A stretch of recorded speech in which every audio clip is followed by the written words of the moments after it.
Es hora de escuchar a nuestro compañero, el ingeniero Héctor Rodríguez Pimentel, que hoy nos visitó más temprano y nos auxilió. Así que buenas tardes, ingeniero, nuevamente. Gracias, Susana. Muy buenas tardes, colegas aquí en la mesa. Buenas tardes al pueblo dominicano.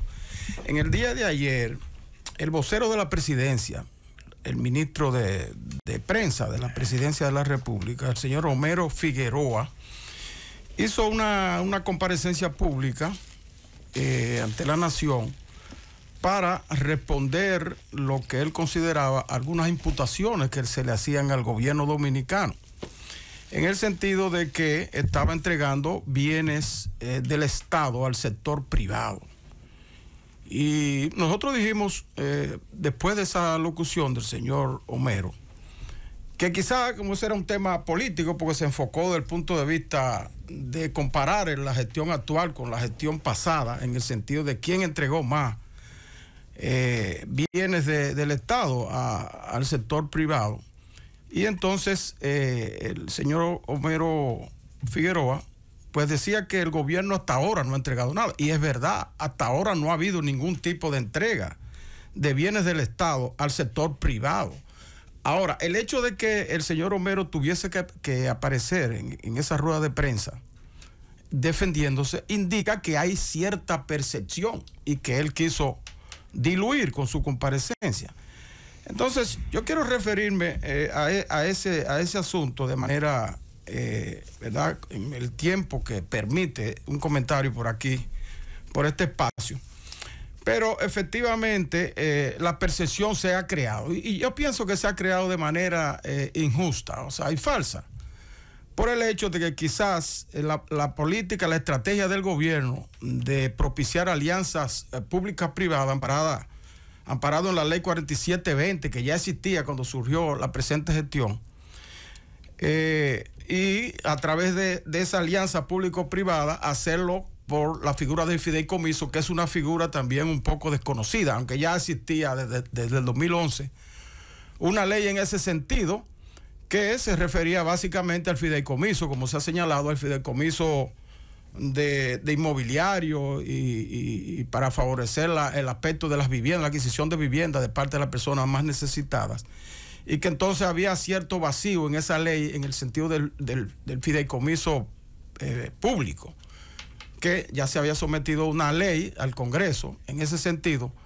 pero que el Senado la aprobó y está pendiente de aprobar a la Cámara de Diputados. Entonces, en ese interregno, el gobierno introdujo el fideicomiso de Punta Catalina.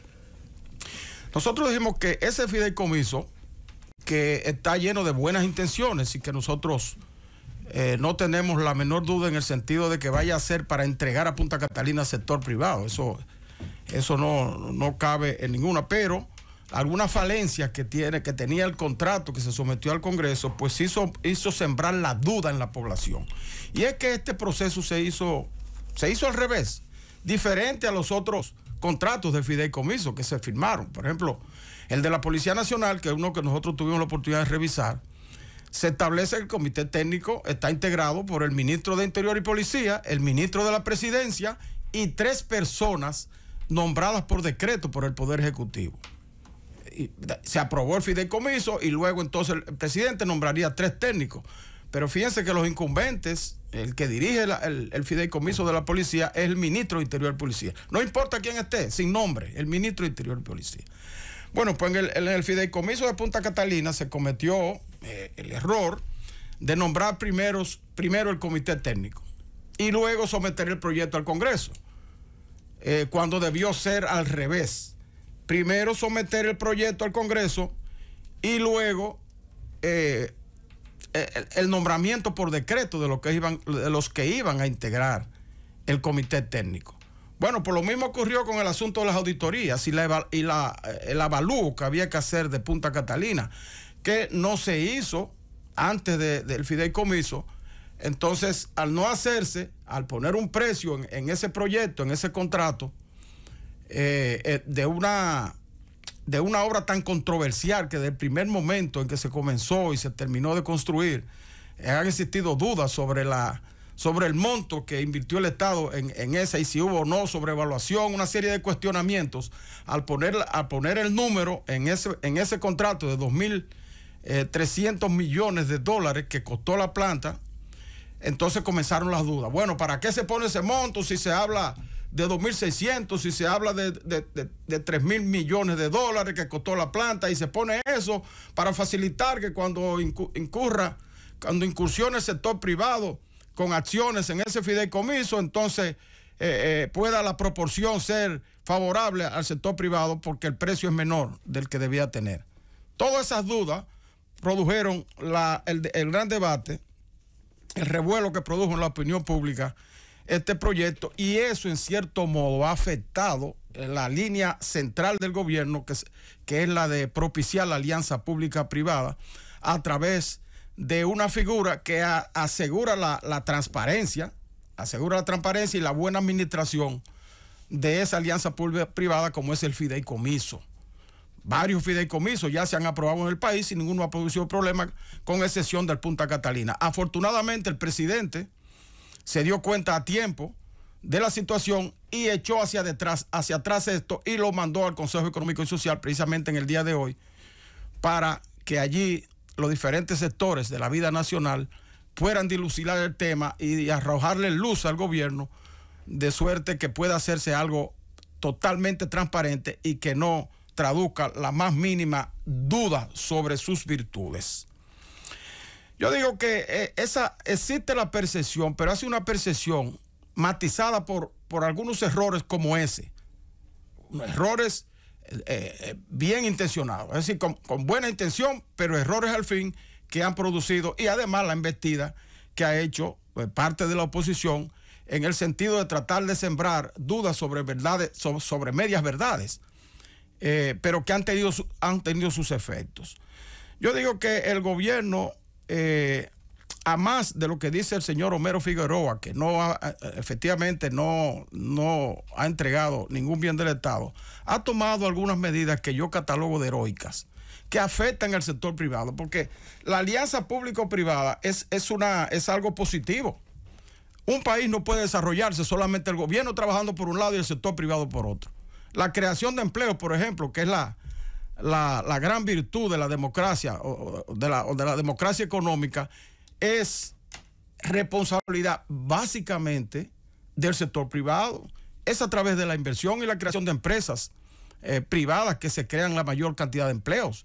El Estado no es el responsable de crear empleo, el Estado es responsable de regular la inversión del sector privado, que es el que tiene esa responsabilidad.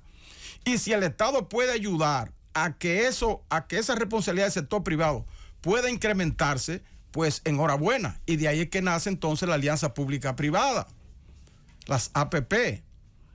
Y el gobierno está interesado en eso, y yo creo que es positivo. Mire, un sector que ha dado muchos resultados, esa cooperación y alianza pública-privada, el sector turístico.